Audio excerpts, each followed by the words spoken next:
விண்வெளியில் மனிதர்கள் குடியேறுவது குறித்து பல்வேறு முறை எலான் மஸ்க் பேசியது உண்டு. அதற்காக அவர் தேர்வு செய்தது செவ்வாய் கிரகத்தை தான். இந்த சூழலில் இப்போது செவ்வாயில் இருந்து அந்த திட்டத்தை நிலவுக்கு எலான் மஸ்க் மாற்றி உள்ளதாக செய்திகள் தெரிவிக்கின்றன. இது தொடர்பாக எலான் மஸ்க் தனது எக்ஸ் தளத்தில் ட்வீட் செய்துள்ளார். ஸ்பேஸ் எக்ஸ் நிறுவனம் நிலவில் நகரங்களை அமைக்கும் பணியில் கவனம் செலுத்தி வருவதாக தெரிவிக்கப்பட்டுள்ளது. இதை 10 ஆண்டுகளுக்கும் குறைவான காலத்தில் சாதிக்க முடியும் என்று நம்புவதாகவும் பதிவிடப்பட்டுள்ளது. அதுவே செவ்வாய் கிரகத்தில் இதை செய்வதற்கு 20 ஆண்டுகளுக்கும் கூடுதலான காலமாகும் என்று குறிப்பிடப்பட்டுள்ளது. மேலும் செவ்வாய் கிரகத்தை அடைவதில் உள்ள சவால்களை நாம் கருத்தில் கொள்ள வேண்டும்.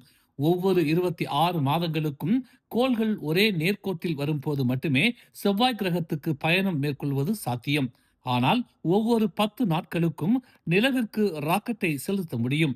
இருப்பினும் செவ்வாய் கிரகத்தில் நகரம் அமைக்கும் முயற்சியும் நடைபெறும் என்று எலான் மஸ்க் தெரிவித்துள்ளார். மேலும் செய்திகளை தெரிந்து கொள்ள தமிழ் மலர் இணையதளம், தமிழ் மலர் செயலி மற்றும் மலர் டிவி யூடியூப் சேனலை வலம் வாருங்கள். எங்களோடு இணைந்திருக்க மலர் டிவியை பதிவு செய்து கொள்ளுங்கள். உறவுகள் மகிழ்ந்திட விருப்பம் மற்றும் பகிர்வு சேவையை சொடுக்கிடுங்கள்.